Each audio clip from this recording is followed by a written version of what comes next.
Shalom keluarga damai yang terkasih di dalam Tuhan. Puji Tuhan, kita berjumpa kembali di dalam Renungan Samas Rabu 11 Mei 2022. Mari kita menyiapkan hati, kita berdoa. Bapa Surgawi, kami mengucap syukur hidup kami ada di dalam pemeliharaan kasih setia Tuhan, sehingga hari ini kami masih ada sebagaimana adanya. Itu semua karena anugerah Tuhan atas hidup kami. Terpujilah Engkau Bapa. Sebentar kami hendak merenungkan firman-Mu, kiranya Roh Kudus mengurapi setiap kami. Di dalam nama Tuhan Yesus kami berdoa. Amin. Keluarga damai, tema yang kita renungkan, gagal paham. Firman Tuhan terambil di dalam Injil Yohanes pasal 10 ayat 31 sampai dengan 42. Namun saya akan membacakan 3 ayat saja sebagai dasar perenungan kita, yaitu di dalam ayat 31 sampai 33. Demikian firman Tuhan. Sekali lagi orang-orang Yahudi mengambil batu untuk melempari Yesus. Kata Yesus kepada mereka, "Banyak pekerjaan baik yang berasal dari Bapakku yang kuperlihatkan kepadamu. Pekerjaan manakah di antaranya yang menyebabkan kamu mau melempari aku?" Jawab orang-orang Yahudi itu, "Bukan karena suatu pekerjaan baik, maka kami mau melempari engkau, melainkan karena engkau menghujat Allah, dan karena engkau sekalipun hanya seorang manusia saja, menyamakan dirimu dengan Allah." Demikian firman Tuhan.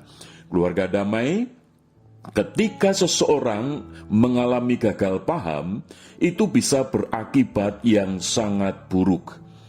Paling tidak kita bisa melihat di dalam teks firman Tuhan ini, di mana orang-orang Yahudi gagal paham tentang siapakah Yesus itu, sehingga mereka mau melempari Yesus dengan batu. Mengapa mereka bisa gagal paham? Yaitu tidak bisa mengerti tentang siapakah Yesus yang sesungguhnya, sehingga mereka memperlakukan Yesus dengan tidak baik, yaitu mau melempari batu. Itu satu tindakan yang sangat tidak manusiawi, bukan? Nah, mengapa mereka bisa gagal paham? Paling tidak kita bisa menemukan di sini.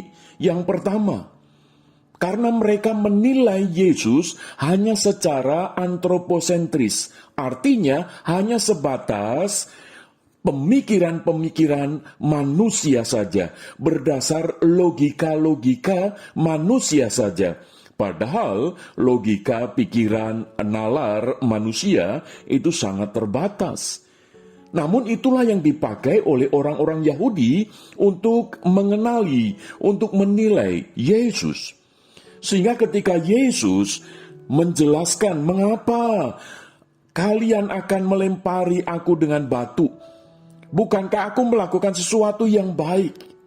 Dan mereka berargumentasi bahwa Yesus dianggap sebagai manusia yang memproklamirkan dirinya sebagai Tuhan. Nah, ini merupakan satu hujatan menurut mereka.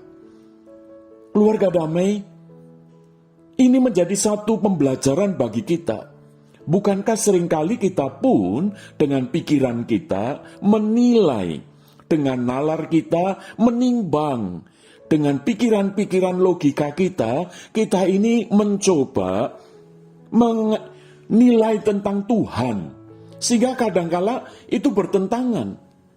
Dan kalau itu bertentangan, kita menyimpulkan bahwa, oh, Tuhan tidak mengasihi aku, oh, Tuhan tidak peduli, oh, Tuhan tidak menolong aku, oh, Tuhan jauh dari aku, dan seterusnya. Keluarga damai, ketika ada seorang yang sedang berjalan di pinggir pantai, melihat seorang anak kecil yang sedang menggali, membuat lubang di pantai itu. Lalu orang ini bertanya kepada anak ini, "Nah, mengapa kamu membuat lubang ini? Untuk apa?" Lalu anak kecil itu menjawab, "Aku mau memindahkan air laut ke dalam lubang ini, supaya air laut itu tidak lagi di laut tetapi berada di lubang ini yang saya buat. Wah, orang itu langsung menganggap bahwa ini anak ini tidak masuk akal begitu ya. Tapi memang kenyataannya demikian. Seringkali akal kita itu yang menjadi dasar kita menilai tentang Yesus. Dan itu yang terjadi. Sehingga orang-orang Yahudi menolak Yesus.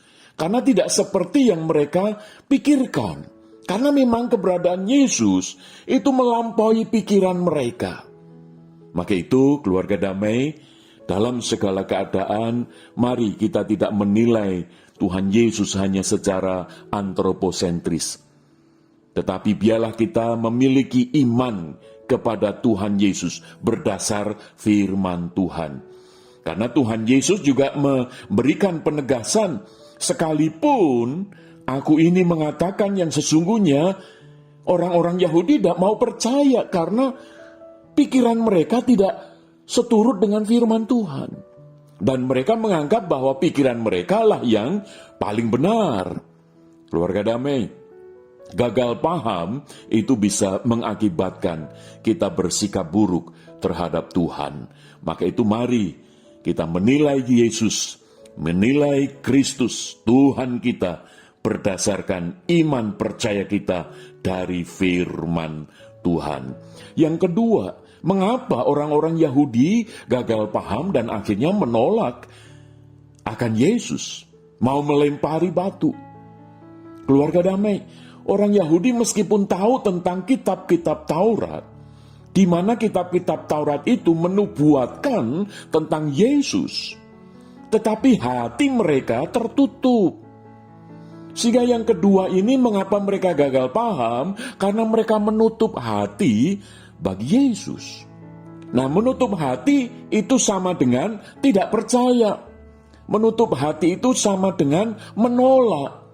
Menutup hati itu sama dengan menyangkal. Menutup hati itu sama dengan menganggap Yesus itu tidak ada.